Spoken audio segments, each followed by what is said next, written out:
Good morning students, मैं CA Jugal Kishore Goyal आपका स्वागत करता हूं। आज हम जो सबसे पहला टॉपिक शुरू करने जा रहे हैं उसका नाम है कंपनी ऑडिट। कंपनी ऑडिट के बारे में हम डिस्कशन करेंगे।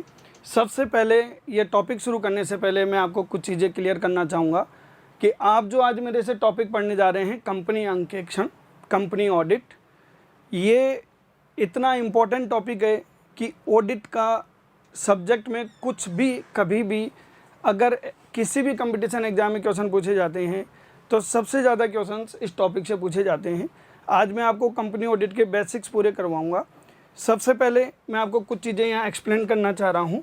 देखिए, जब भी आप कंपनी ऑडिट को पढ़ना शुरू करें, इसमें दो शब्द आते हैं, एक कंपनी और एक आता है ऑडिट। क्लियर है स्टूडेंट्स?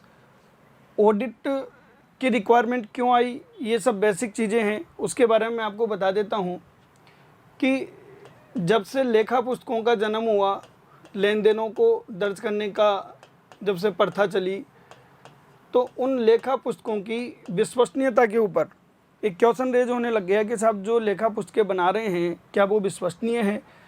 इन लेखा पुस्तकों की विश्वसनीयता को जांचने के लिए, रिलायबिलिटी को जांचने के लिए हमें रिक्वायरमेंट महसूस हुई कि एक स्वतंत्र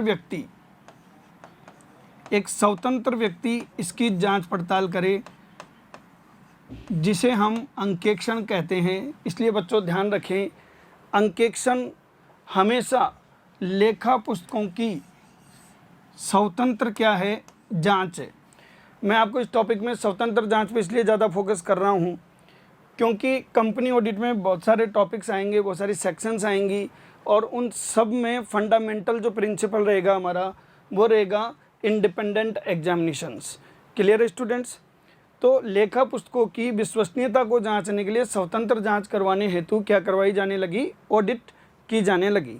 अब मैं बात करूंगा कंपनी ऑडिट की। यहाँ कंपनी ऑडिट शब्द आ गया, इट मीन्स इस चैप्टर के प्रोविजंस अप्लीकेबल होंगे, लागू होंगे, अप्लीकेबल ओनली टू कंपनी। ये प्रावधान केवल और केवल आपको कंपनी पर लागू करने हैं। कभी भी आप एकल व्यक्ति या साझेदारी फर्म पर इन प्रावधान को लागू मत करना। क्लियर है स्टूडेंट्स? तो कंपनी ऑडिट के प्रावधान केवल किस पर लागू होंगे, कंपनी पर होंगे।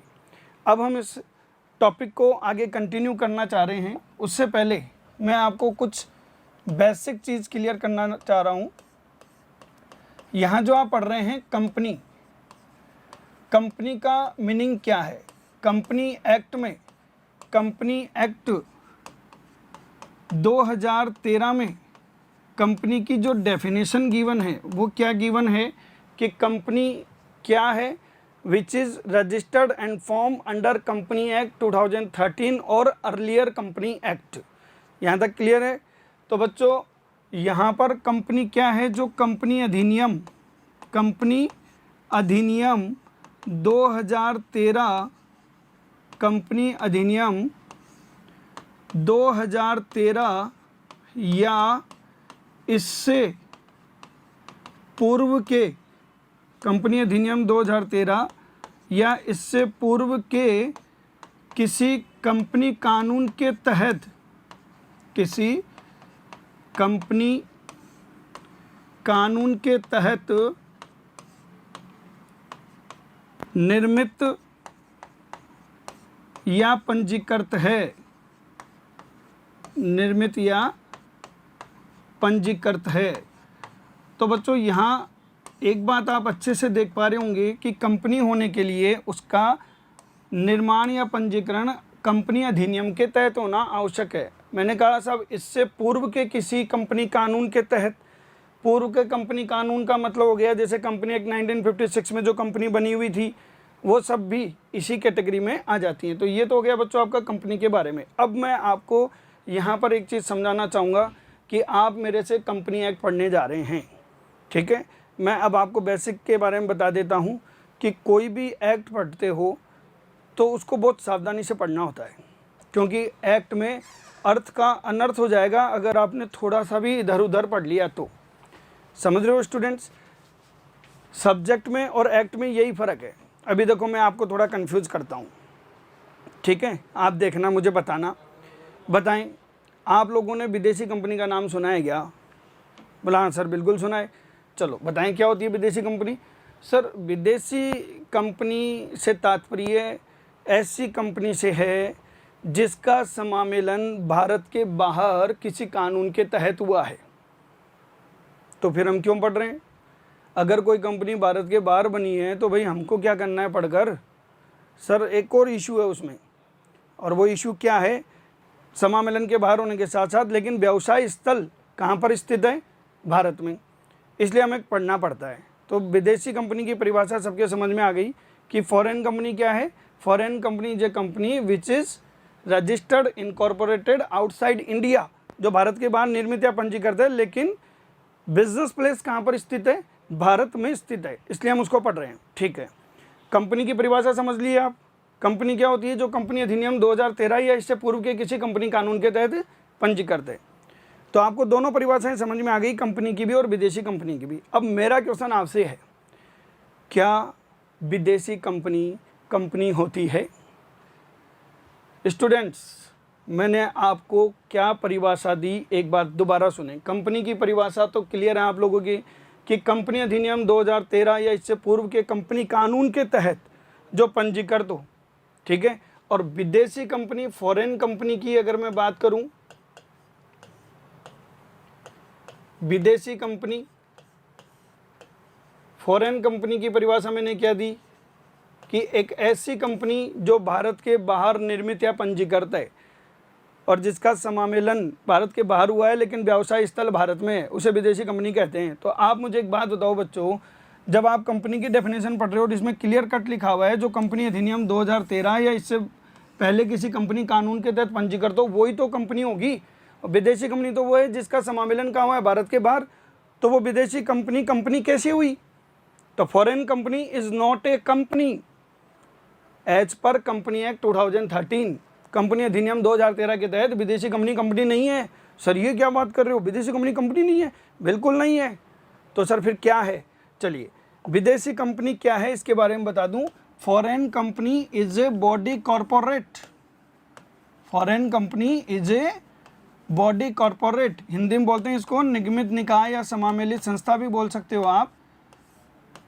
Foreign company is a body corporate, निगमित निकाय। आप कहें सर ये निगमित निकाय क्या होती है? चलो इसके बारे में बता देता हूँ।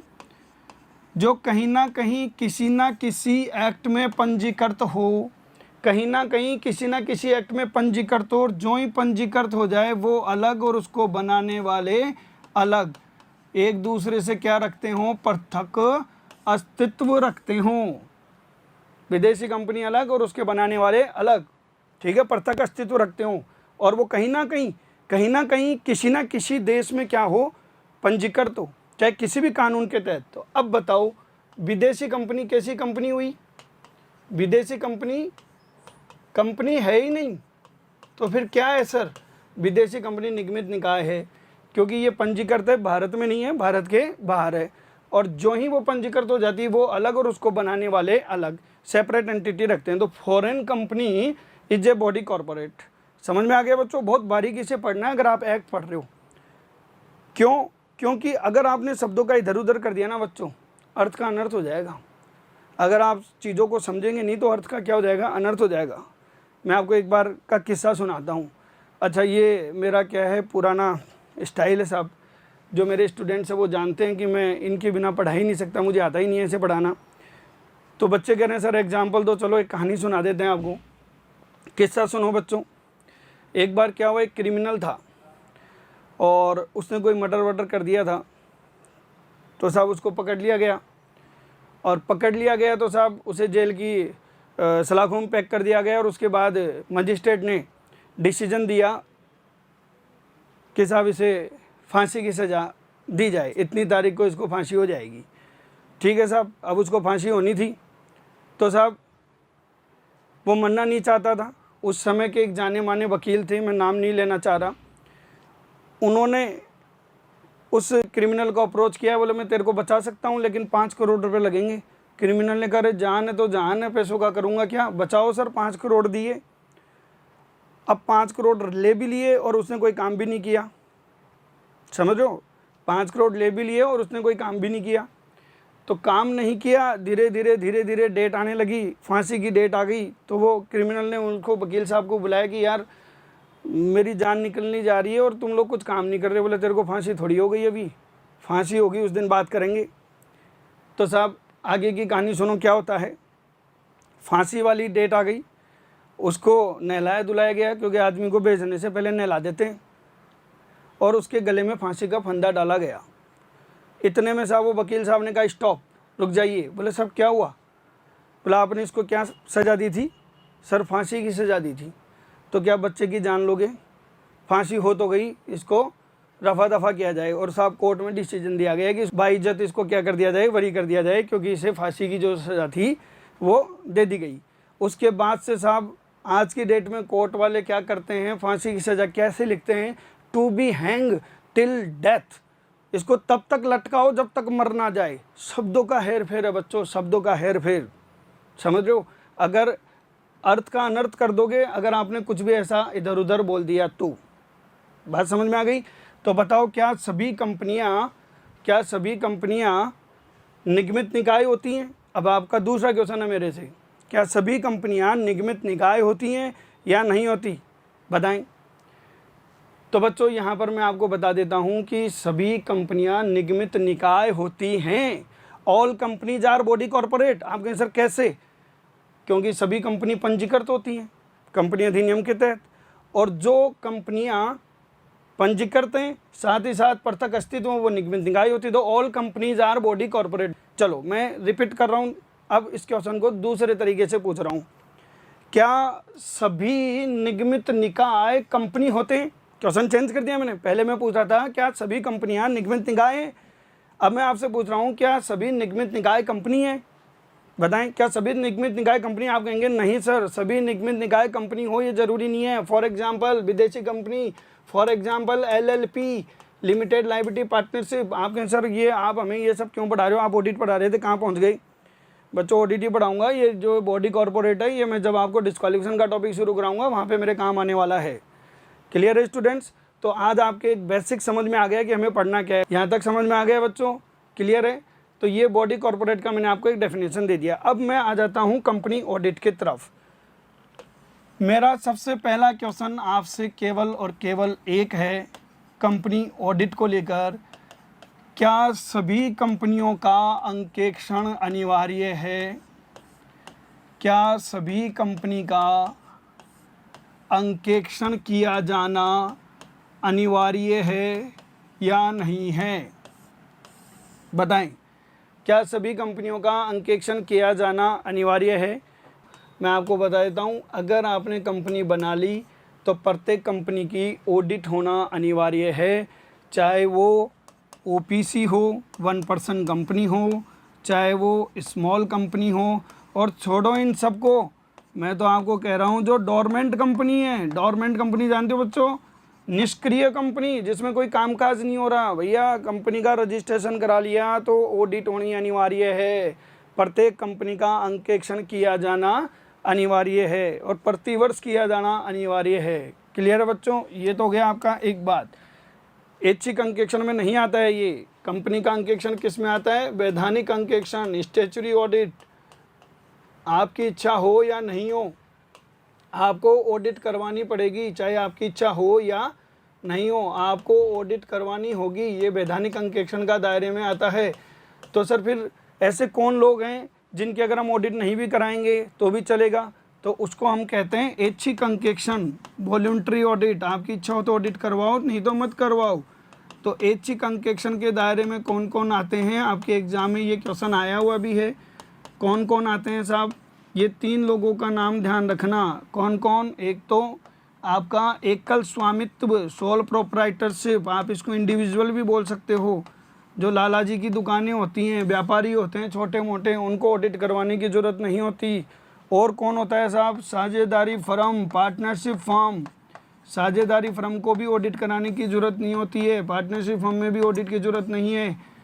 और तीसरा कौन होता है साहब? HUF, Hindu undivided family, Hindu अविभाजित परिवार।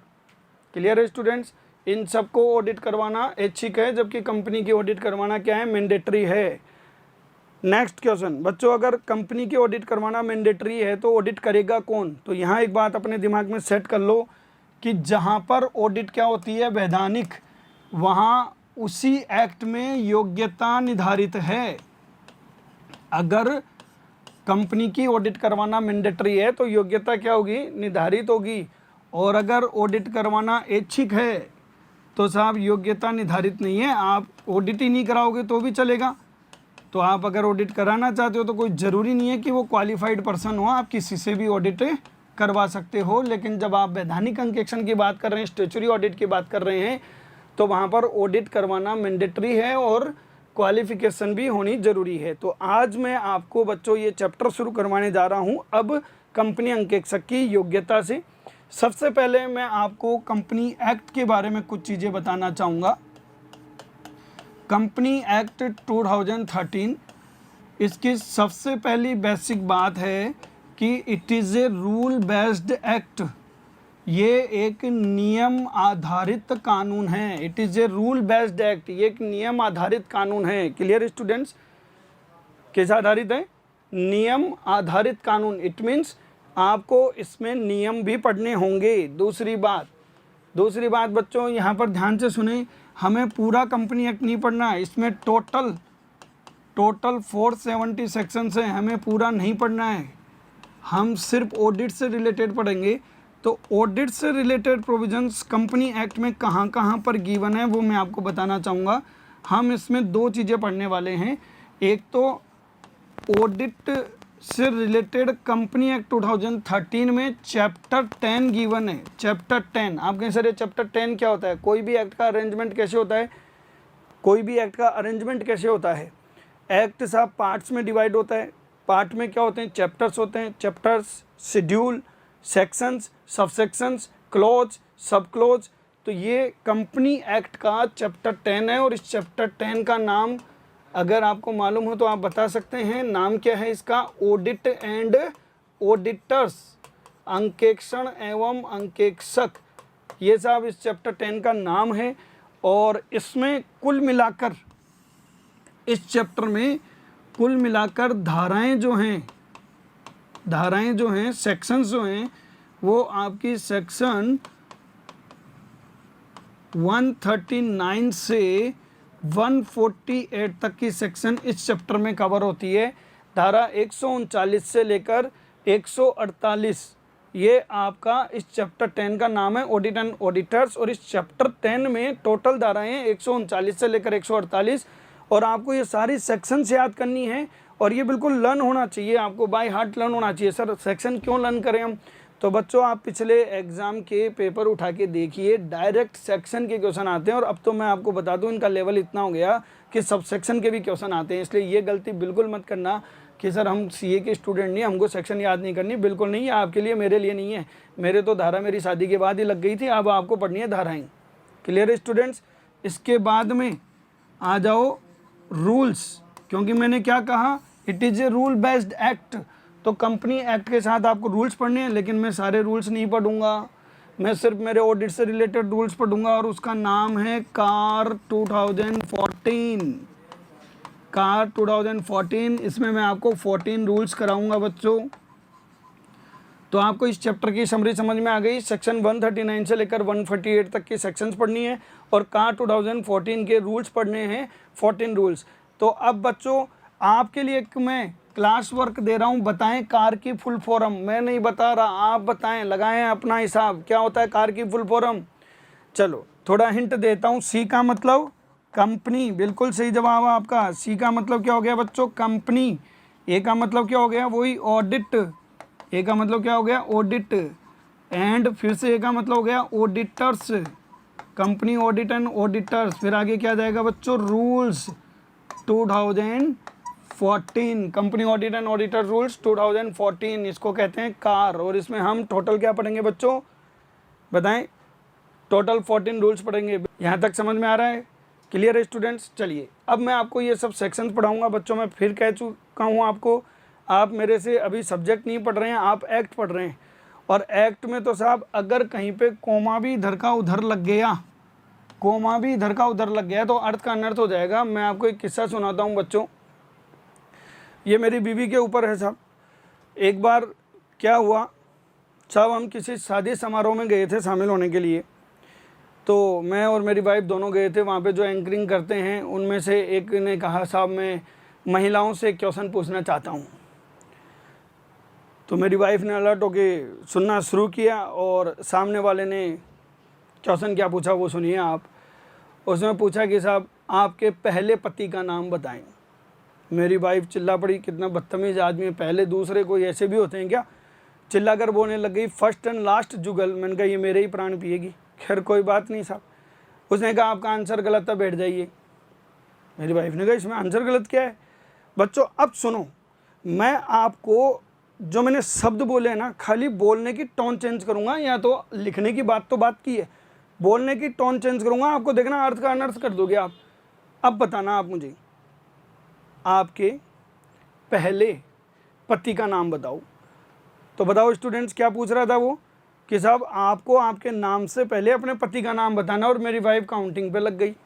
तो समझ रहे हो बच्चों, एक्ट पढ़ रहे हो, बहुत सावधानी से पढ़ना है, सब्जेक्ट नहीं पढ़ रहे हो, मन से कुछ नहीं। मैं आपको इसलिए स्टार्ट कर रहा हूँ बच्चों, इसलिए स्टार्ट कर रहा हूँ, बताओ क्यों स्टार्ट कर रहा हूँ मैं?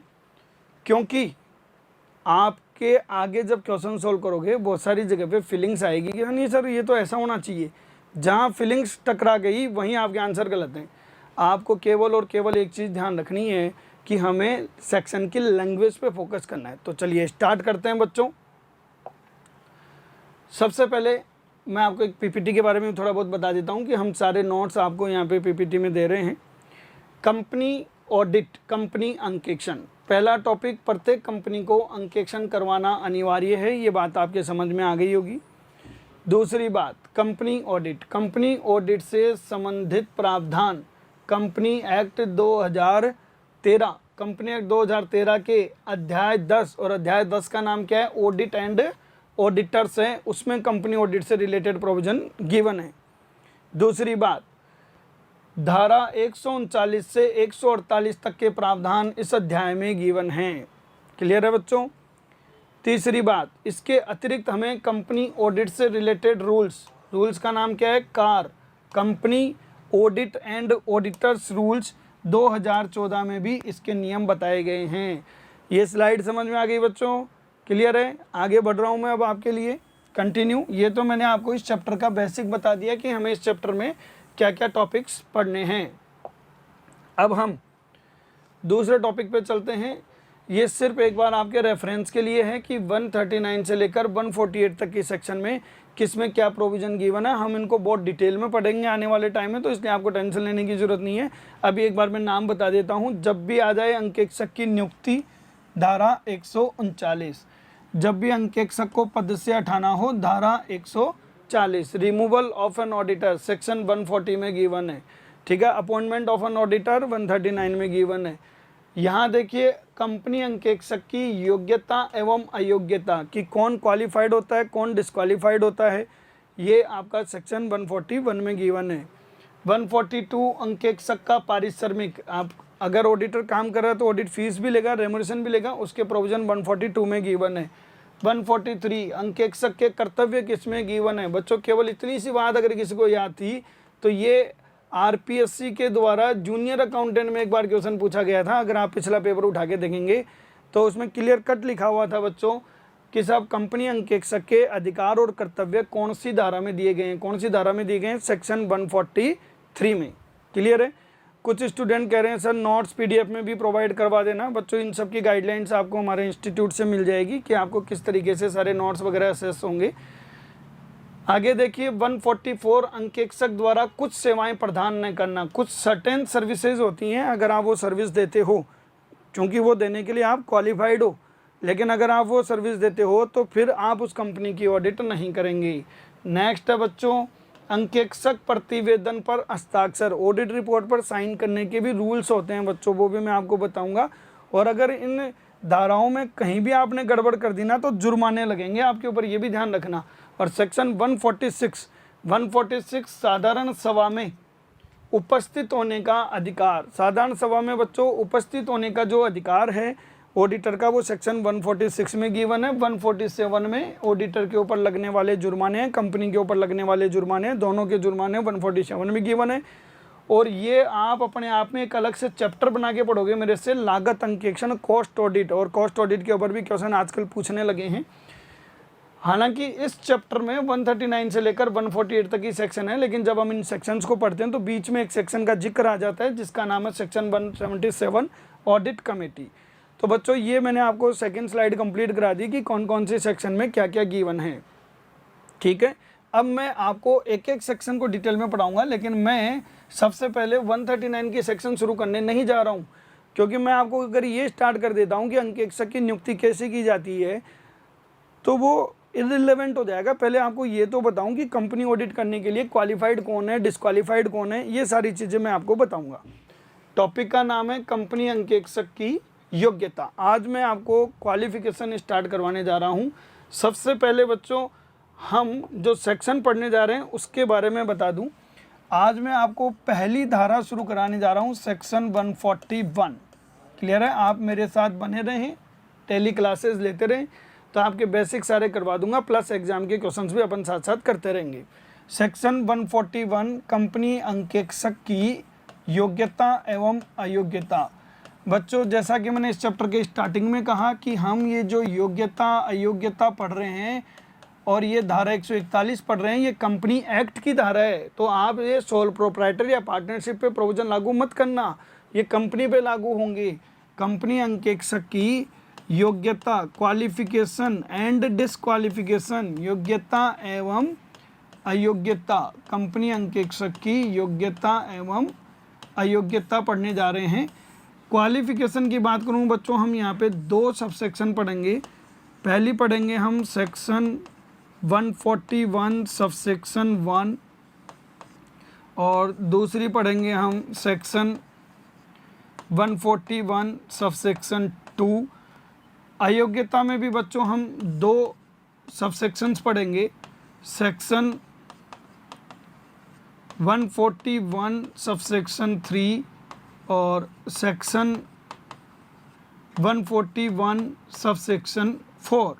क्लियर है स्टूडेंट्स? तो 141 की जो सेक्शंस हैं इनकी टोटल जो सबसेक्शंस हैं वो हैं 141 की सबसेक्शन 1 से लेकर 4 तक जो आपके सामने है। ठीक है स्टूडेंट्स, तो ये तो हो गया कंपनी अंकेक्षक की योग्यता और अयोग्यता की सेक्शन का जिक्र। आप कहें सर हमें क्या सबसेक्शन भी पढ़ना है? हाँ बिल्कुल पढ़ना तो पड़ेगा बच्चों, आप ही के लिए, मेरे लिए नहीं है। अब आपको यहाँ पे एक और जानकारी दे दूँ, अयोग्यता जब हम 141 की सबसेक्शन 3 पढ़ेंगे तो हमें इसके साथ एक रूल भी पढ़ना है। जैसा कि मैंने कहा company act rule based act है, तो आपको रूल भी पढ़ना है। कौन सा रूल पढ़ना है? Rule 10 of car 2014 company audit and auditors rules 2014 का रूल 10 भी पढ़ेंगे, सेक्शन 141 की सबसेक्शन 3 भी पढ़ेंगे। ये आज आपके सामने टॉपिक क्लियर है। अब मैं आपको सबसे पहली सेक्शन योग्यता शुरू कराने जा रहा हूँ। ठीक है, फिर इससे रिलेटेड एग्जाम के आए हुए क्वेश्चंस पढ़ते हैं अपन। सब कंपनी अंकेक्षक की योग्यता क्या है?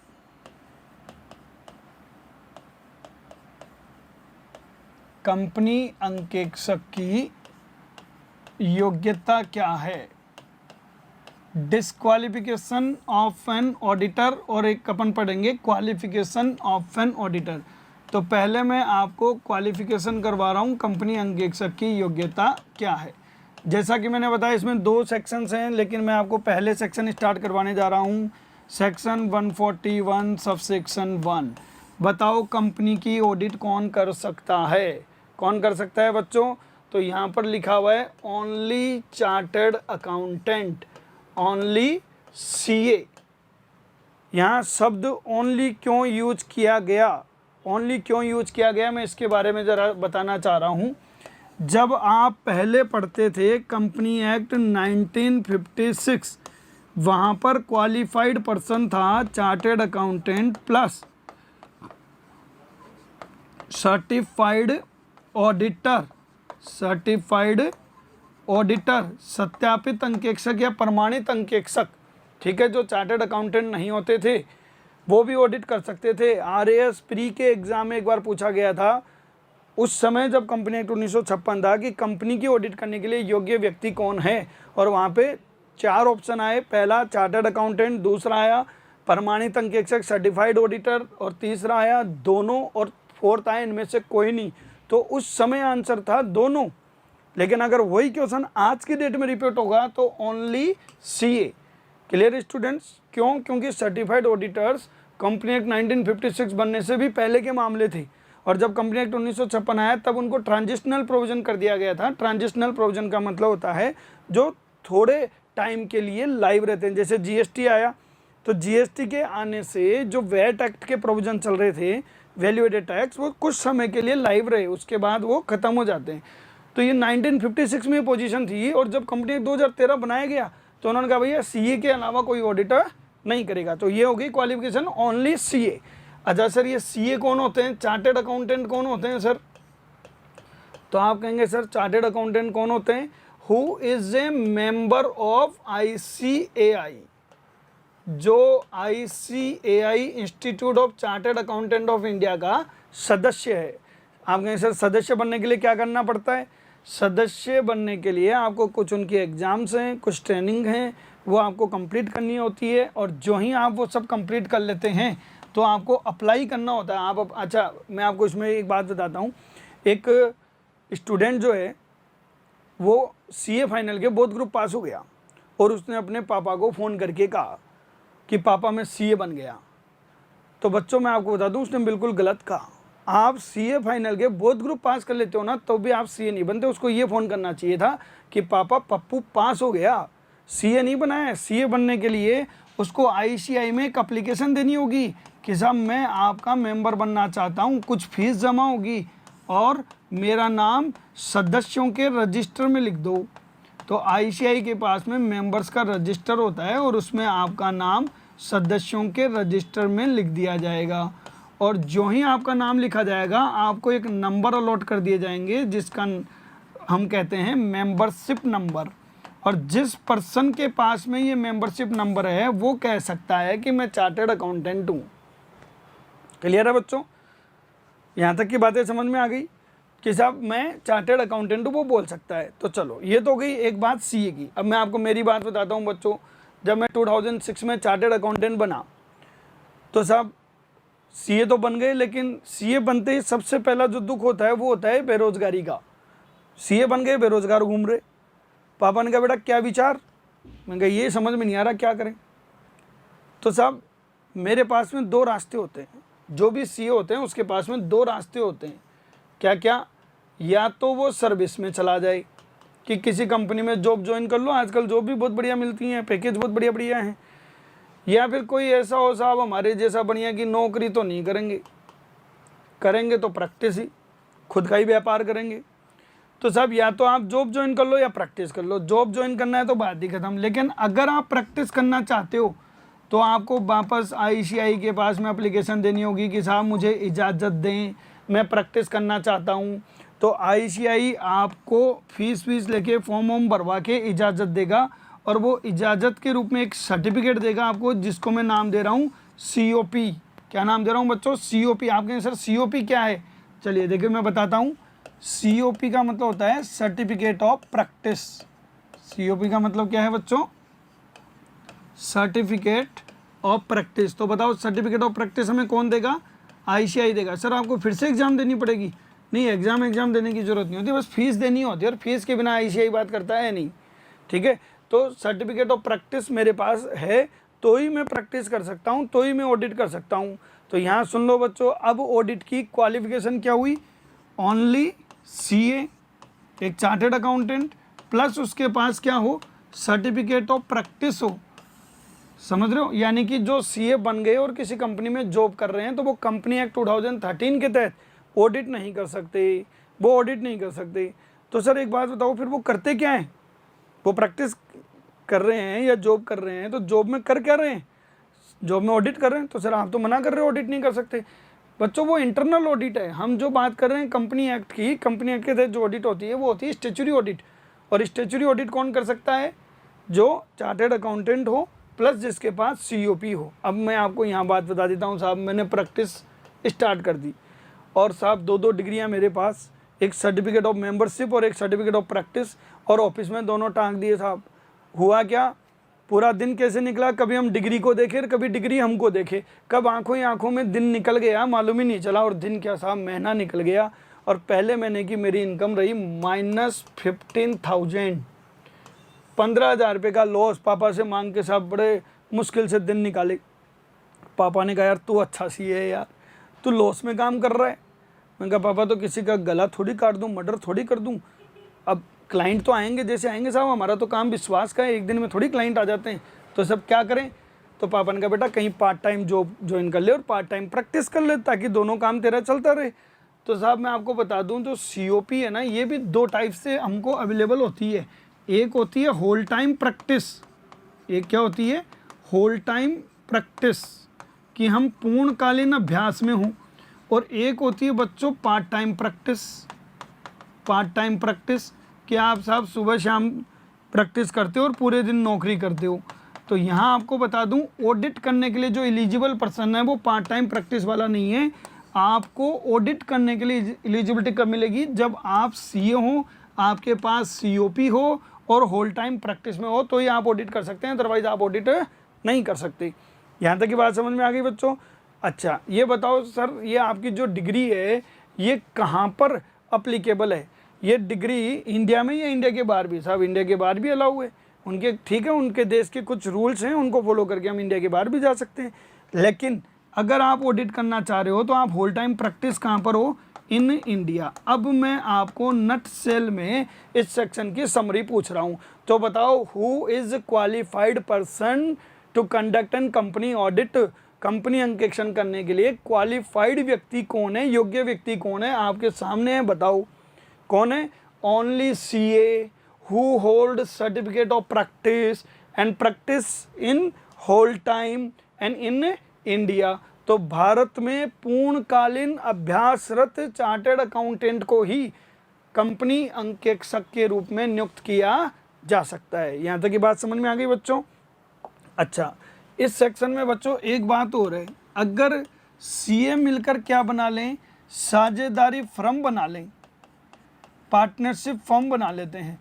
क्योंकि देखिए आजकल CA की अगर मैं बात करूं, हमको बैंक ऑडिट लेनी होती है, बड़ी बड़ी इंश्योरेंस कंपनियों की ऑडिट लेनी होती है, तो जो इंडिविजुअल CA उसको कोई बैंक वाला ऑडिट ही नहीं देता, क्योंकि उनकी रिक्वायरमेंट रहती है भाई आप पार्टनरशिप, हम 2-4 पार्टनर मिलकर हों तो हम आपको क्या करेंगे, ऑडिट अलाउ करेंगे।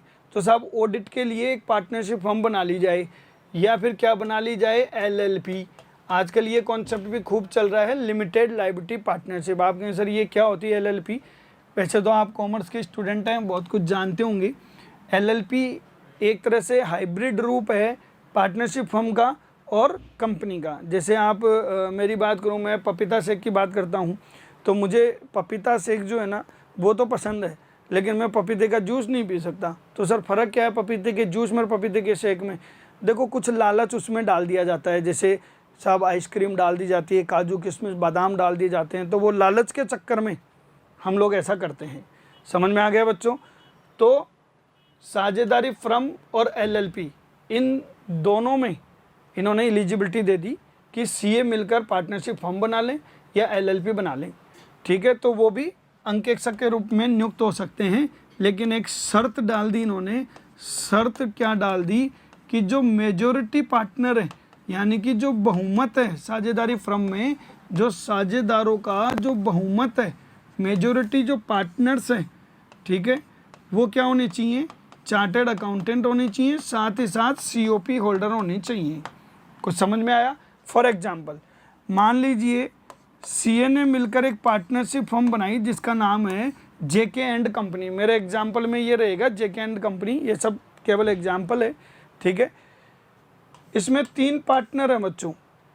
अच्छा आप कहिए सर एंड कंपनी है तो ये तो कंपनी होगी ना? बच्चों ये तो फैशन है, नाम है। एंड कंपनी जो है ये नाम है केवल, कंपनी की तो परिभाषा आपने अच्छे से पढ़ी हुई है, नाम के आगे प्राइवेट लिमिटेड या लिमिटेड शब्द आना चाहिए, और CA कंपनी बनाते ही नहीं है। आप कहेंगे सर क्यों नहीं बनाते, वो मैं आपको बाद में समझाऊंगा कि CA कंपनी क्यों नहीं बनाते। क्लियर है? तो यहाँ पे देखिए JK एंड कंपनी, ये एक साझेदारी फर्म है और इसमें 3 पार्टनर हैं, जे के जी। देखो मैं ये एग्जांपल क्यों देता हूँ, क्योंकि ये मेरा नाम है जुगल किशोर गोयल। अच्छा बदमाशो, मेरा नाम चेंज मत कर देना। बहुत सारे बच्चे मुझे JK जी के नाम से इसलिए भी बोलना पसंद करते हैं कि जोरू का गुलाम। अरे भाई हूँ तो अपनी जोरू का हूँ ना, आपको क्या प्रॉब्लम है। लेकिन ये नाम है साहब क्या क्या, JK जी। इसमें जे जो है वो CA है, के जो है वो भी CA है, जी जो है वो कंपनी सेक्रेटरी है, CS है, और ये तीनों मिलकर एक पार्टनरशिप फर्म बना रहे हैं। तो क्या इस फर्म को अंकेक्षक के रूप में नियुक्त किया जा सकता है? चलो अब आप बताएं बच्चों, ये क्वेश्चन आपके लिए है कि तीनों ने मिलकर एक पार्टनरशिप फर्म बनाई है, क्या इसे फर्म को अंकेक्षक के रूप में नियुक्त किया जा सकता है या नहीं किया जा सकता? बताएं स्टूडेंट्स। आप ये कह रहे हैं नहीं सर सारे सी होने चाहिए। नहीं बच्चों, कंपनी अधिनियम 1956 अगर किसी ने पढ़ रखा है तो यहाँ पर था ऑल द पार्टनर्स, पर मैं कंपनी अधिनियम 1956 नहीं पढ़ा रहा हूँ, मैं पढ़ा रहा हूँ कंपनी अधिनियम 2013। मैंने कहा था बच्चों शब्दों से ध्यान हटा और आप गए काम से। तो ध्यान से सुनो बच्चों, मेजोरिटी पार्टनर अधिकांशतः साझेदार, 3 में से 2 चार्टेड अकाउंटेंट है। इस फर्म को अपॉइंट किया जा सकता है, इस फर्म को क्या किया जा सकता है, अपॉइंट किया जा सकता है। यहाँ तक की बातें समझ में आ गई बच्चों।